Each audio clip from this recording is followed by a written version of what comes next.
Dennis retired at 67 with $180,000 saved. He was not a failure. He worked 35 years at the same company. He showed up early, he stayed late. He got 4 promotions. He never missed a mortgage payment. He put his kids through college. He coached Little League on Saturday mornings for 11 years. By every measure that the people around him used to evaluate a life, Dennis had lived a good one. And $180,000 is what 35 years of doing everything right produced.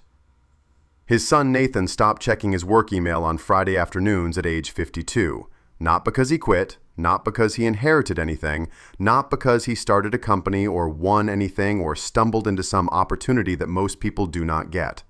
Because the number in his brokerage account meant that Friday afternoons now belonged to him, completely, without negotiation.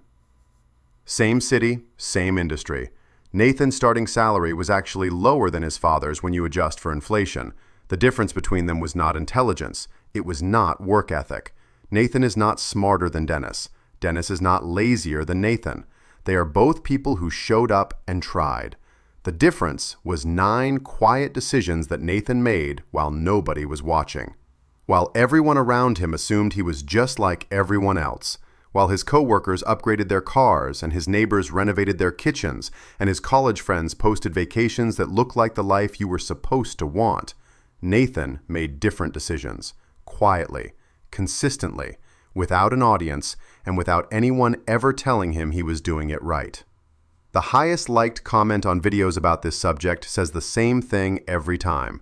People are tired of being told to work harder. What they want to know is how to actually build something. This is the answer to that comment. Dennis was not unlucky. He was running a program that was handed to him, and he ran it faithfully. Understanding exactly how that program works is the only way to understand why Nathan's decisions produced a different result. So before we talk about what Nathan did differently, we need to understand what Dennis did and why it made complete sense at the time. Dennis graduated college in his early 20s with a communications degree and about $12,000 in student loans. He got a job in sales at a regional distribution company. The starting salary was modest. He drove a used Pontiac that he had bought from a neighbor for $4,000. He lived with 2 roommates. He sent $200 a month to his student loan. He ate most of his meals at home. At 23, Dennis was doing fine. Then the raises started coming, and with them, the upgrades that felt like they were simply matching where his life now was. The used Pontiac became a leased Chevrolet because a lease meant a lower monthly payment, and he could get something newer. The roommates gave way to an apartment of his own because he could afford it now. The apartment gave way to a starter house when he got married because that was the next logical step. The starter house became a 4-bedroom when the kids came because children need space and space costs money, and his income had grown enough that the monthly payment felt manageable. Every single one of these decisions was reasonable. Every one of them was what the people around him were also doing. Every one of them felt like progress at the time. What Dennis did not see was that his expenses were expanding at exactly the rate his income was growing. Every raise went to a new obligation before it ever had a chance to compound into anything. He was running faster and staying in the same place. The pipe got wider every time the pressure increased. And 35 years later, the pressure ran through to the end and arrived with almost nothing to show for it. Nathan watched his father run this program from close range. He did not judge it. He understood why every decision made sense in the moment it was made. What he decided, quietly and without announcing it to anyone, was that he was going to run a different program. The first decision Nathan made was about how he talked about money. Dennis could not discuss money without his body responding to it. A car repair bill made him short with his wife at dinner. A slow quarter at work produced weeks of poor sleep. Money was never neutral information. It was a running score of how safe his family was, how much respect he had earned, whether his choices had been correct. Nathan developed a different relationship. When a purchase comes up in conversation, he mentions the number without weight. That is about $300. The tone is almost boring, practical, like describing the weather in a city he is not currently in. This is not coldness. It is the result of having decided early that money was a tool, not a verdict. Wealthy people who have been studied consistently demonstrate this trait. The researchers who wrote The Millionaire Next Door called them prodigious accumulators of wealth, and they noted that these individuals talk about money the way an engineer talks about load-bearing specifications. Useful data, not a source of pride or shame. The rule that appears when you observe this pattern is simple. 3 things they do not do. They do not disclose their income, they do not mention the price of what they own, and they do not live in ways that require either hiding or displaying. The wealth simply exists, quietly, without needing an audience. Nathan developed this relationship before he had any wealth to speak of. The calm came first, and that calm is what made the next 8 decisions possible. The second decision was about the car. Research from the Rich Habit Study, which tracked the daily behaviors of wealthy and non-wealthy Americans over 5 years, found that 92% of self-made millionaires do not drive luxury vehicles. 97% have never leased a car. 55% purchase used. Dennis bought new cars every 5 years. Sensible cars. A Chevrolet Malibu, a Ford Fusion. Cars that looked appropriate for where he was in life. Each one lost roughly 25% of its value in the first 12 months. Each monthly payment ran between $400 and $600. Over 35 years, Dennis sent somewhere between $160,000 and $250,000 to auto lenders. He owns nothing from any of those transactions today.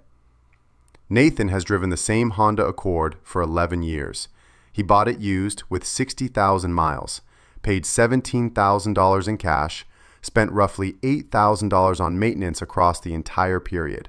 The car starts every morning and will continue to do so for another several years with basic care. The $600 per month that Dennis sent to lenders redirected instead into a broad index fund returning 8% annually over 30 years, would have grown to approximately $900,000. Nathan understood this calculation at 29. He ran the numbers on a Tuesday afternoon and then sat still for a long time. The car is transportation. It was always just transportation. The decision to make it into something else, a signal, a reward, a reflection of status, is the decision that cost Dennis nearly $1 million he never knew he was spending. The third decision is the one that looks the most counterintuitive from the outside. Nathan spends money on things that are invisible and boring. A fee-only financial advisor who spent 12 hours restructuring his investment allocation and cost $3,000 in year 1. The adjusted structure has outperformed his previous approach by an estimated $40,000 since. A tax accountant who charges $1,800 per year and has legally reduced his tax burden by between $6,000 and $10,000 annually through strategies he would not have found alone. An estate attorney who built documents ensuring that what he has built moves exactly where he intends when he is no longer here to direct it. None of these purchases have produced a moment anyone else could see. None of them appeared in a photograph or generated a conversation at a party. All of them generate continuous returns as long as they are maintained. The boring infrastructure of a well-managed financial life compounds in ways that visible spending never can. Dennis spent money on things that produced moments. A new deck in 2007, Florida every summer with the kids, restaurants that had the right kind of lighting. Each purchase was defensible, each one is gone, and nothing from any of them remained in the account at retirement. The fourth decision is the one most people understand intellectually and almost nobody applies consistently. When Nathan wants something, he waits. 24 hours for anything small, 7 days for anything in the hundreds, 30 days for anything large enough to meaningfully affect his financial position. This rule sounds too simple to be responsible for serious wealth. It is not. Research consistently shows that the majority of impulsive purchase desires disappear within 24 hours if they are not acted on immediately. The item that feels essential at 9 in the evening on a Tuesday often looks unnecessary by Wednesday morning when the emotional state that generated the desire has passed without the desire being acted on. Nathan is not suffering through 30 days of denial. He is running a filter that separates genuine priorities from situational impulses. Real priorities survive the waiting period. They are still there on day 30, still make sense, still represent actual value. Impulses disappear and take the unnecessary expense with them. Dennis bought things when he wanted them. He was not reckless. He simply did not have a systematic way to separate the desire from the decision. Over 35 years, that gap eroded a significant amount of wealth that never got the chance to compound. The fifth decision is where Nathan's approach starts to look genuinely strange to people who have never run the numbers. At a certain point in the accumulation of wealth, the calculation around time changes completely. At lower levels of income, trading time to do everything is rational. There is not enough money to justify outsourcing. At higher levels, the equation inverts. A person with $2 million invested at 8% is generating roughly $160,000 per year from capital alone. At that level, every hour spent doing something that could be hired out is an hour of very high-value time being lost. Nathan began practicing this calculation before he reached that level. He started asking a different question. Not, can I afford this, but what does this purchase buy back, and is that worth more than the money? A direct flight costs $300 more than a connecting flight with a layover. For Nathan, $300 is the cost of a round trip, not a significant number. 3 hours of focused attention, on the other hand, is not a number he treats casually. He takes the direct flight. A house cleaner frees 8 hours per month. 8 hours redirected toward the work that generates the most return in his professional life produces more than the cost of the cleaner. Grocery delivery eliminates 40 minutes per week, 50 weeks per year. That is 33 hours annually returned to something that matters more. Wealthy people develop this habit before they become wealthy. It is part of what explains how they get there. They stop asking if they can afford something and begin asking what they are actually buying. The sixth decision saved Nathan from the moment that ended the financial lives of many people he knew. In the fall of 2008, Nathan watched his portfolio lose 31% of its value in 4 months. He did not sell. Not because he was not afraid. He was. He watched the number fall every week, and the feeling was not abstract. It was physical. His friends called him and said, "Sell everything before it goes to zero." The news made convincing arguments that this time was different, that the recovery would not come this time, that the system itself was broken. Nathan stayed. He understood something that is simple to state and very hard to feel when your account is falling. He did not own a price. He owned a share of every major company in the United States. Those companies were still open, still making things, still selling things, still employing people. The price was down. The underlying reality was not gone. He kept his automatic contributions running. He bought more shares at the lower price. By 2012, his portfolio had recovered fully. By 2015, it had surpassed what it would have been if the crash had never happened. Research from Goldman Sachs shows that missing just the 10 best market days since 2009 would reduce annual returns from roughly 17% to approximately 12%. The 10 best days in that period occurred during the most volatile stretches, exactly when the fear was highest, exactly when every instinct said to leave. Dennis sold in October of 2008. He moved everything into a money market account. He waited until 2011 to reinvest, after he felt more comfortable. He missed the entire recovery. He never fully rebuilt what he lost. The seventh decision is the one the comments push back on most consistently. I know some of you are going to disagree with what I'm about to say. Leave your argument below. I read every comment. Nathan stopped comparing himself to other people at around age 34. Not as a philosophy, as a practical financial decision with a measurable dollar value attached to it. A study found that when a neighbor wins a large lottery prize, bankruptcy rates in surrounding households increase significantly in the years that follow. The reason is not conscious decision-making. It is that visible wealth in others creates spending pressure that operates below the level of awareness. You do not feel like you are trying to keep up with anyone. You simply feel a vague sense that a certain level of spending is now normal for your neighborhood, your income level, your stage of life. Dennis upgraded his house when his neighbors did. He bought a new car when his coworkers moved up.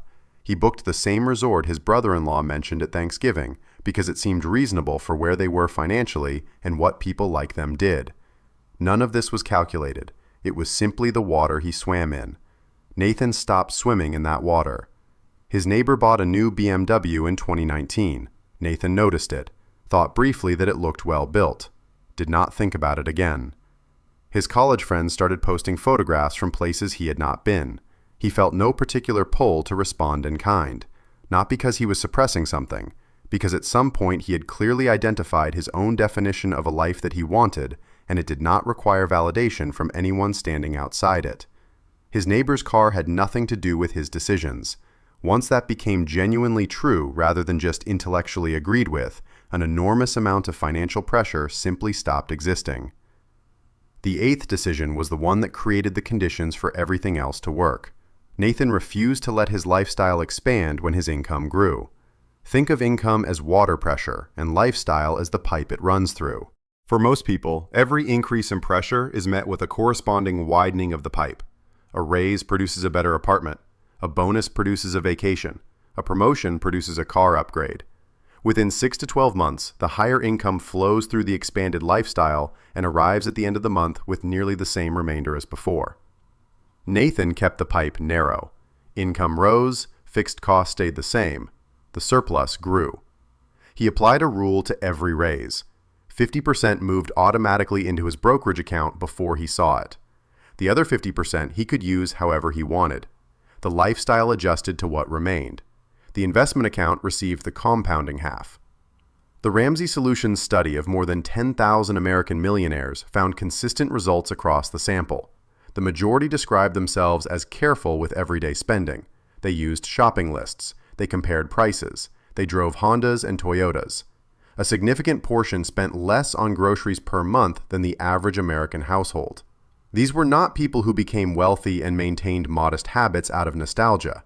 These were people whose habits created the wealth in the first place. And they understood clearly that the same habits were required to maintain it. The ninth decision is the one that Nathan still considers the most important. He defined wealth for himself before the world could define it for him. Most people spend their financial lives chasing a definition they absorb from somewhere outside themselves. The house that signals arrival, the car that says success, the vacation that proves the life is going well. These definitions are not chosen, they are installed, quietly, by an environment that benefits from the spending they produce. Nathan sat down at 31 and wrote out what he actually wanted. Not what looked good, not what his peers would recognize as success. What would make a Tuesday afternoon at 52 feel like it belonged to him? The answer was not a number of possessions. It was a number of options. The ability to say no to work he did not want to do. The ability to spend time with his kids without calculating whether he could afford to not be working. The ability to stop, to wait, to choose. He called it optionality. Not wealth, not retirement, not financial independence, which sounds like a finish line. Optionality. The ongoing, daily condition of having enough that the next decision is actually a choice. Everything else was in service of that definition. The used car, the boring investments, the waiting periods, the advisor fees, the steady contributions through the years when the market fell and his friends told him he was going to lose everything. All of it pointed at the same thing: Friday afternoons that belonged to him. Dennis worked hard for 35 years. He ran the program he was given faithfully. He deserved better results than the program produced. And he was not alone.